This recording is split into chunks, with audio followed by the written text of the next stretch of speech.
You know, they say temptation doesn't always come dressed in red. Sometimes it looks like family.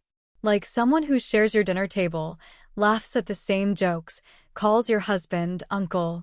Someone who shouldn't even cross your mind in that way, but somehow does. I wish I could sit here and tell you this story has a clean ending. That I never crossed the line, that I held on to my vows like a life raft in stormy water. But if I did that, if I lied to you like I've been lying to myself, then what's the point of telling the story at all? Because the truth is, it happened, and I still don't know how to live with it. It started so innocently. A family visit. My husband's nephew coming to stay with us for the summer. Jason, 22. Bright smile, respectful, charming in that quiet, grown boy kind of way. You know the type, mature enough to carry a real conversation, but young enough to still look at you like you matter. Like you're seen. Like you're alive. And God help me, I hadn't felt that in so long. Our house was warm, filled with golden light from the summer sun. But inside me, it was cold. David, my husband, he'd stopped seeing me years ago. Not in the dramatic, fighting all the time kind of way. Worse, in the quiet kind of way. The kind of invisibility that creeps up slowly. So slowly you barely notice it happening, until one day you look in the mirror and think, who am I even dressing for anymore? So when Jason looked at me with those soft, curious eyes, when he lingered just a little longer during our conversations, when he asked questions my own husband stopped caring to ask, I ignored the flutter in my stomach. I called it silly. Harmless. I told myself it's just nice to feel noticed. But it wasn't harmless. And it wasn't silly. It was the beginning of something I never saw coming, not like this. Because here's what they don't tell you about betrayal. It's not always loud. It doesn't always show up with lipstick on a collar or a late-night phone call. Sometimes it's a slow burn. A soft touch. A quiet moment that stretches just 1 second too long. And before you know it, you're in too deep to pull yourself out. I should have said no. I should have walked away. But I didn't. And now, there's no going back. This is the story of how I crossed a line that can't be uncrossed. With someone I never should have even looked at that way. This is the story I haven't told anyone. Not my best friend. Not my therapist. Not even myself until now. So, if you're ready to step into the gray space between right and wrong, if you've ever felt unseen, forgotten, or tempted to reach for something just to remember what it feels like to be wanted, then sit with me. Hear me out. Because this isn't just about what happened. It's about why it happened. And maybe, just maybe, you'll understand. Subscribe to Heartfelt Tales Unfold. Because what you're about to hear may change the way you see loyalty, love, and betrayal forever. David barely noticed when Jason arrived. He didn't even come to the door. Just called out from his office, something like, tell him to make himself at home. That was it. So I did. I showed Jason the guest room, offered him something to drink, asked about school, work, life. And he answered, with real words. Real interest. Not just nods or distracted MHMs like I got from David. It was strange how quickly the house felt different just by having someone new in it. Someone who actually looked me in the eye when I spoke. Jason was 22, but he carried himself like he was older. Not in a jaded way, just thoughtful.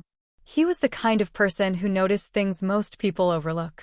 And not just big things. He noticed when I changed my hair, when I switched from tea to coffee in the mornings, even when I wore the bracelet I hadn't worn in years. That first week, I chalked it all up to basic politeness. He was just being kind, respectful. But even then, I felt it, that quiet hum under the surface. The way he lingered in the kitchen a little longer than necessary. How he always found a way to help, to stay near, to talk to me when David wasn't around. And David was almost never around. He worked long hours, even longer weekends. When he was home, he was glued to his phone, buried in emails, zoned out in front of the TV. We hadn't had a real conversation in months. Our marriage wasn't broken in a dramatic way. It was just empty. Like two strangers sharing a house and pretending it still meant something. I used to be vibrant. I used to laugh without thinking, sing while cooking, dance barefoot in the living room. But somewhere along the way, that version of me disappeared, replaced by someone quieter, smaller, someone who moved through each day like it was a checklist. Wake up, clean, cook, try to be needed. But Jason, he disrupted that rhythm. He made me feel like a person again, not just someone filling space. One afternoon, we sat on the back patio, just the two of us. The sunlight poured through the trees, and everything looked soft and golden. I asked him how he'd really been. And he opened up, told me about how hard college had been this year, how he didn't know what came next, how sometimes he felt like he was just floating through life without a map. And I looked at him, and I understood. Because I felt the exact same way. It wasn't flirtation. Not yet. It was connection. A slow, quiet bond that snuck in when neither of us were looking. Still, I remember that moment clear as day, the way his eyes held mine a beat too long. The way I didn't look away. The way my heart ticked just a little faster. I should have shut it down right then. But I didn't. Because for the first time in months, I felt seen. Not glanced at, not brushed over. Seen. David didn't ask how my day went. Jason did. David didn't notice when I looked tired. Jason did. David didn't even realize I had stopped saying goodnight. Jason noticed when I was up late, sitting alone in the kitchen. It wasn't physical. It wasn't romantic. Not yet. But it was dangerous. And deep down, I think we both knew that, even if neither of us wanted to say it out loud. Looking back now, that was the beginning. Not the night it all went too far. Not the kiss. Not the aftermath. No. The beginning was that quiet moment in the golden light when a married woman and her husband's nephew looked at each other and felt something they weren't supposed to feel. And neither one of us turned away. It happened on one of those scorching summer afternoons, the kind where the air feels heavy and everything moves slower. I had just come back from the store, arms full of bags, keys nearly slipping from my fingers. David wasn't home, he never was these days. I didn't even expect help anymore. But Jason was there. He rushed out to the driveway, took the bags from my hands without a word, flashed me a smile that felt warm. Not polite. Warm. Like he was happy to see me.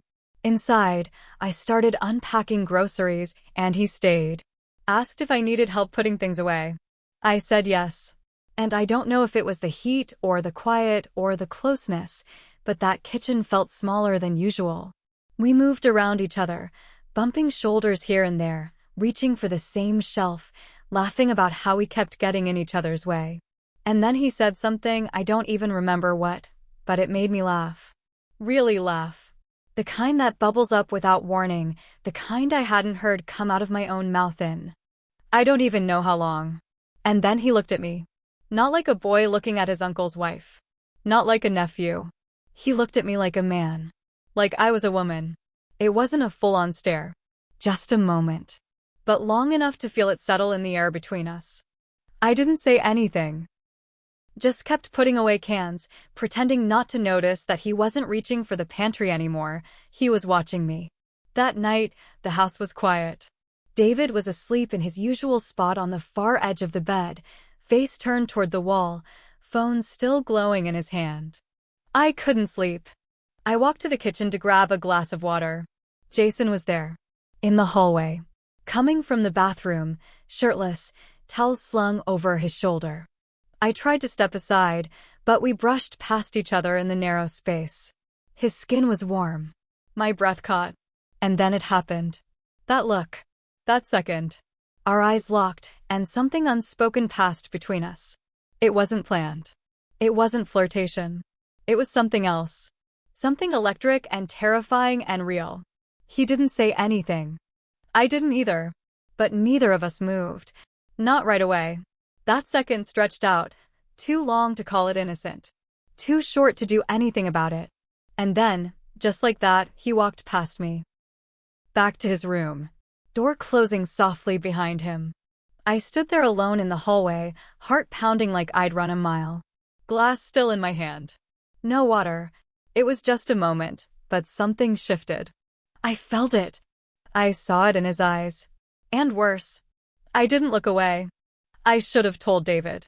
Should have drawn a line, made it clear, set a boundary, whatever grown married women are supposed to do when a dangerous line starts to blur. But what I did instead, well, that's where everything began to unravel. The next morning, I told myself it was nothing. Just a moment. A slip. A misunderstanding. I told myself I imagined the way he looked at me. That it wasn't real. That I was tired. That I was lonely and making things up. But the lie didn't sit right. Because deep down, I knew what I felt. And I knew what I saw in his eyes. Still, I tried to push it aside. Went through the motions, laundry, dishes, emails, errands. But that look, it stayed with me. It followed me into every room, every conversation, every quiet hour of the day. And I hated myself for how much I thought about it. For how much I wanted to feel that again. Just to be seen. That afternoon, I stood in front of my closet longer than usual. I reached for a dress I hadn't worn in years, something light, something that hugged me in the right places. Nothing outrageous. Just different. And I sprayed perfume. Not the one I wore for David, the other one. The one I used to wear back when I still cared how I smelled walking into a room. I told myself it was just to feel better. To feel like me again. Not for Jason. Definitely not for Jason. But that was a lie too, wasn't it? The guilt came in waves. Like sudden gusts of wind that knocked the breath out of me. I wasn't doing anything wrong, but why did it feel like I already had? Why did his gaze make me feel wanted? And was it really so wrong to want that? To need it? David didn't notice the dress. Didn't comment on the perfume. Didn't ask me why I was humming while I cleaned the living room that day. But Jason noticed. He noticed everything. "You look really nice today," he said, walking past me as I wiped the counter. Soft voice. Not flirtatious. But intentional. I smiled and pretended it meant nothing. But inside, I lit up in a way I hadn't in so long. And then the questions started swirling in my mind, the ones I didn't have answers for. What did this mean? Was it innocent? Was it dangerous? Why was I seeking out the sound of his footsteps? Why did I time my coffee breaks to match his? Why did I pause in the hallway longer than I needed to, just to catch a glimpse of him reading on the couch? What kind of woman did that make me? I told myself it was harmless. A crush. A fantasy. It would pass. But then he said something else. A few days later, I was in the kitchen again. Funny how everything always happened in that kitchen. I dropped a glass. Startled, frustrated. He rushed in, knelt beside me to help pick up the pieces. "You shouldn't have to clean up everything around here alone," he said. And I froze. It was nothing and yet everything. That simple sentence sat in my chest like a secret. Because no one had said that to me in years. Not even David. Especially not David. After that, I became aware of everything. I started lingering in places I knew Jason might be, the backyard, the hallway, the porch in the late evening when the sky turned orange and soft. We didn't talk much during those moments. Sometimes we didn't speak at all. But the silence between us? It wasn't empty. It was full of something I couldn't name. Something I didn't want to name. I'd lie awake at night, staring at the ceiling, trying to convince myself that it was all in my head. That I wasn't waiting to hear his footsteps. That I wasn't disappointed when they didn't come. I'd sit beside David during dinner, listen to him mumble about work, and wonder how we'd become so distant, so numb. I tried to remember the last time he reached for my hand under the table, the last time he looked at me like I mattered. I couldn't. And in the silence between us, Jason's compliments echoed louder. His presence grew heavier. My thoughts became harder to silence. I was walking a tightrope balancing between guilt and longing, duty and desire, what I was supposed to be and what I secretly wanted to become, even if just for a moment. And the scariest part? I didn't want to stop. I knew the line was there, clear, sharp, bright. But part of me was already stepping over it. Things didn't explode all at once. They unraveled quietly, like threads slipping from a sweater. One small tug at a time. Jason started helping more around the house. Little things. Taking the trash out before I even asked. Folding the laundry I forgot in the dryer. wiping down the kitchen counters while I cooked. At first, I tried to tell him it wasn't necessary. He'd just smile and say, "It's the least I can do." But every time he stepped in, I felt something shift, something I wasn't ready to admit out loud. And then there was this one afternoon. I was washing dishes. Jason was drying them. It was quiet. Just the sound of water, our hands moving in rhythm. I passed him a dish towel. He reached for it, and somehow, our hands touched, just for a moment, but long enough to feel the heat between our fingers. Neither of us pulled away. I looked up. He looked at me. We didn't speak, but the air between us said enough. Later that same week, we found ourselves talking more, longer conversations, deeper ones. He asked about my childhood, my dreams, what I thought I'd be doing at this age. No one had asked me that in years. And I listened to him, too. His worries, his confusion about his future, his fear of ending up in a life that didn't feel like his own. I felt it all, because I was already living that life. And then, he said it. "You deserve more than this, you know." It was quiet, soft, like he hadn't meant to say it out loud. But it landed in my chest like a punch. I didn't respond. I couldn't. I just nodded, eyes burning, lips pressed tight to keep everything inside from spilling out. That night, I poured 2 glasses of wine. Not for celebration. Not for company. Just because I needed to feel something. Jason was on the back patio, staring at the stars. It was late, warm, the kind of night where the air wraps around you like a blanket. I walked out and handed him a glass. He smiled, a little surprised. We didn't talk much. We just sat there, side by side, listening to the quiet hum of the night. The stars above us felt endless. And I realized how small my world had become inside that house. Routine, distance, silence. But this was alive. This felt like a beginning and an ending. He turned toward me. I could feel his gaze before I saw it. It was that same look, the one that held 1,000 questions, and one answer we were both too afraid to speak. Our faces were close. Close enough to feel his breath. And in that moment, I leaned in. Just slightly. Not enough to cross the line, but far enough to know I wanted to. And then, my phone rang. David. I froze. The screen lit up with his name, and suddenly everything felt cold again. I answered. My voice was calm. My heart wasn't. He asked if I'd remembered to confirm the plumber for the weekend. That was it. That was all. I said yes. Hung up. And sat there in silence. Jason didn't say a word. He just stared out at the stars again. We both knew what almost happened. And worse, we both knew it wasn't the last time it would almost happen. I told myself it was just emotional. That I was still in control. That I was strong enough to stop whatever this was from going further. But the truth? I was already gone. It happened on a Thursday. David had left early that morning for a 2-day work trip, some conference out of state. He kissed my cheek on the way out, barely a whisper of contact. No eye contact. No warmth. Just obligation. The house was quiet by nightfall. Too quiet. The kind of quiet that makes you hear your own thoughts loud and clear, every ache, every hollow space, every longing you've buried for far too long. I couldn't sleep. The bed felt too big. The sheets too cold. I got up, wrapped a robe around me, and wandered to the kitchen for tea, a small act of distraction. And then I heard footsteps. Jason. He walked in, half asleep, shirtless, rubbing the back of his neck like he was trying to shake off a dream. Couldn't sleep, he said, voice low, tired. I nodded. Neither could I. He moved around me, opened the fridge, grabbed a bottle of water. We didn't say much. Didn't need to. But the air between us, it was different. Tense. Heavy. Unspoken. I turned away, tried to busy myself with the kettle, but I could feel him watching me. Are you okay? He asked. I nodded again, still not looking at him. But then he stepped closer. You don't have to pretend around me, you know. And something inside me cracked.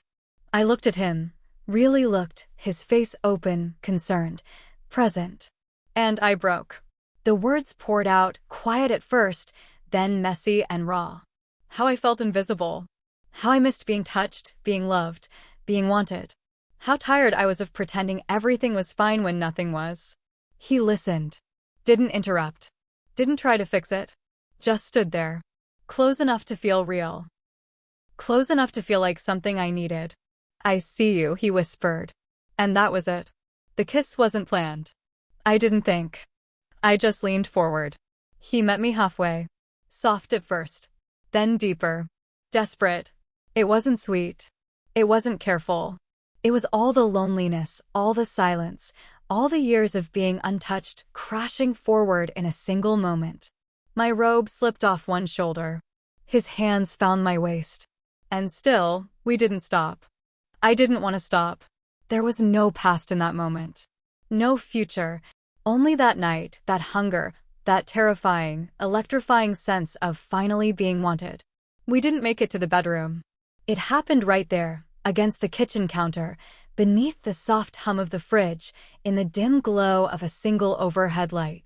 When it was over, he just stood there, breathing hard, his eyes wide with something between awe and fear. I pulled the robe tighter around me, turned away, and sat down at the table. The shame hit fast. Like a wave I didn't see coming. It crashed over me, pulled me under. I sobbed. Quietly at first, then harder. The kind of crying that comes from someplace deep. A part of me I didn't know still had tears left. Jason didn't say anything. He just stood there, stunned. Not moving. Not knowing what to do. And, honestly, neither did I. In that moment, I wasn't a wife. I wasn't even myself. I was just someone starved for affection, clinging to the first hand that reached back. And now, I'd done the unthinkable. But what came after, that's where things got truly complicated. The morning after, the house felt different. Not louder.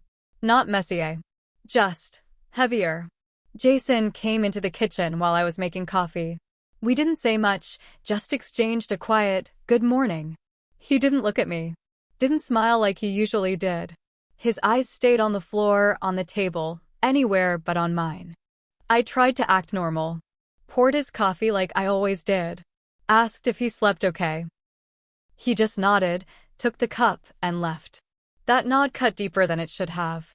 The silence between us now, it wasn't warm, or full, or charged. It was cold. Awkward. Unspoken regret filling every room we walked through. I told myself we needed space. That it was just the weight of what happened. That things would settle. But deep down, I knew something had shifted. We'd opened a door neither of us were ready to walk through, and now we were stuck in the hallway, not knowing which way to turn. Later that day, David came home. He walked in, dropped his bag at the door, and gave me the same half-hearted kiss on the cheek. He didn't notice anything. Didn't notice the tightness in my voice or the way I couldn't meet his eyes. Didn't notice how Jason barely said 2 words to him at dinner. Didn't notice me flinching when his hand brushed mine by accident. But I noticed everything. I noticed how quiet Jason had become. How he kept finding reasons to leave the room when I entered. How he barely spoke during meals, avoided being alone with me, and kept his eyes glued to his phone. He was shutting down. And I was unraveling. My chest stayed tight for days. Every sound, every whisper, every footstep made my stomach twist. I couldn't stop imagining David finding out. A text left open. A glance exchanged. A word spoken in the wrong tone. Anything could unravel everything. And what if Jason said something? Was he angry? Did he regret it? Did he blame me? He was young. He had nothing to lose. I had everything. I started checking my phone constantly. Rereading old messages between us, looking for signs, for tone, for evidence. Deleting pictures, clearing search history, scrubbing the digital trail we'd barely left behind. At night, I lay in bed beside David, stiff as stone, while he scrolled through emails and news articles, utterly unaware that the woman next to him was falling apart inside. And I kept thinking, was Jason going to tell? Was I? The guilt was a steady drumbeat in my head. But so was the fear. I'd crossed a line. Not just emotionally. Not just mentally. Physically. Fully. There was no undoing what had happened. No rewinding, no pretending. And now, everything felt fragile. My marriage, my home, my mind. I was anxious, jumpy, short-tempered. I snapped at David over little things, dirty dishes, late nights, missed calls. Things I used to ignore now sent me spiraling. Because I couldn't say what was really wrong. I couldn't shout, "I slept with your nephew and now I don't know who I am." So I swallowed it, buried it, let it fester. And Jason? He kept his distance. Polite, careful, but never the same. The closeness we'd once shared had turned into a wall I couldn't climb. And maybe that was the punishment I deserved. But the worst part wasn't what we did. It was what came after. The silence. The distance. The waiting. Waiting to see if the truth would catch up to me. Waiting to see who would break first. Waiting to see if we'd pretend forever, or if everything was about to come crashing down. A few days later, I found myself standing in the hallway, staring at an old photo on the wall. It was one of those big family pictures we'd taken years ago at David's parents' lake house. Everyone smiling, arms around each other, sun in our eyes. There was Jason. Small, maybe 10 years old. Gap-toothed, hair sticking up in every direction, freckles across his nose. He was standing right next to me in the photo, grinning, clinging to my side like he used to when he was younger and didn't know any better. Back when he called me Auntie in that squeaky voice. Back when I braided his hair once as a joke, and he wore it proudly until his dad made him take it out. Back when I saw him as a child. As family. As someone I was meant to protect. I sank to the floor, that frame still in my hands, and everything hit me at once. The shame. The regret. The confusion. I didn't recognize myself anymore. Not the woman in the photo, smiling like she had it all together. Not the woman who had once believed in things like boundaries, trust, and loyalty. I wanted love, not lust. I wanted connection, not this chaos I'd created, this swirling, breathless mess that kept me up at night and made me jump at every phone vibration. But maybe I mistook one for the other. Maybe in my hunger for warmth, I let the first spark I found burn down everything I thought I was. I picked up a notebook later that evening. Sat in the living room with the lights low and the curtains drawn. And I wrote. Not a confession. Not really. It started as a letter to Jason. Then halfway through, it became a letter to David. By the end, I realized I was really writing to myself. I wrote about feeling invisible. About wanting to be wanted. About the guilt that crawled under my skin and settled in my bones. About how I knew what I'd done and still didn't know why I let it happen. I wrote that I missed being touched. Not just physically, but emotionally. I missed being asked how my day was. Missed being looked at like I was someone. I didn't sign it. Didn't address it. Didn't seal it. I tucked it between the pages of an old cookbook I hadn't opened in years. And I left it there. Because the truth is, I don't know if I'll ever be brave enough to let those words be seen. Not by Jason. Not by David. Maybe not even by me again.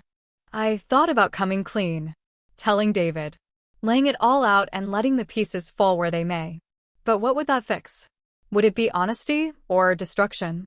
Would it be healing or just another wound? I didn't know. I still don't. All I know is that the silence is getting heavier. And the version of me I used to be, she feels so far away now. Every time I pass by that hallway photo, I wonder if Jason's avoiding it too. If he sees it when he walks by. If it stings him like it stings me. We haven't spoken about that night. Not once. Not even a glance to acknowledge it. And maybe that's the cruelest part of all, the way something so intimate can be buried in silence like it never even happened. Like it was nothing. But it was something. And no matter how deeply I try to bury it, I carry it with me. Every single day. I know what I did was wrong. I won't try to dress it up or make excuses.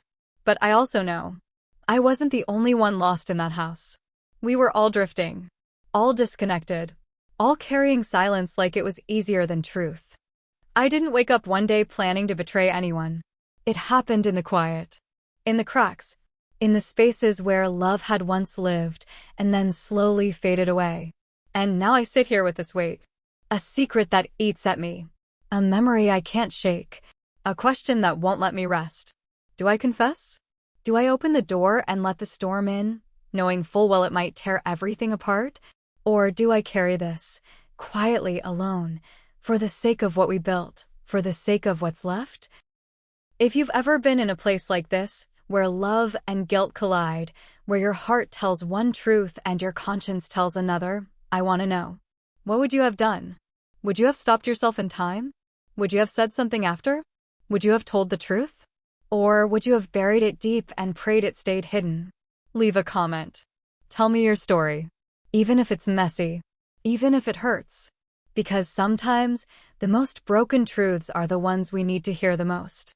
And if this story touched something in you, if you felt seen, or called out, or even just understood, then don't forget to subscribe to Heartfelt Tales Unfold.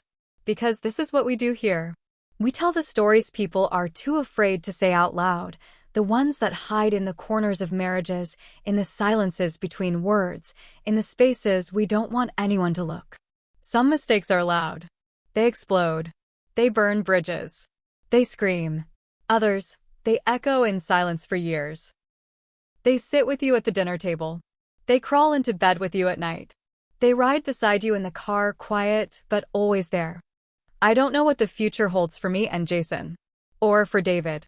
Or for the version of me that used to know exactly who she was. But I've learned something. When you ignore your emptiness long enough, it finds a way to fill itself. With anything it can. Even if that anything breaks you later. I wanted love. I settled for being noticed. And in the process, I lost a piece of myself I may never fully get back. So if you're listening, really listening, and there's someone in your life who's fading into the background, see them. Not just with your eyes, but with your heart. Because sometimes, the ones who feel invisible are the ones you should have seen all along.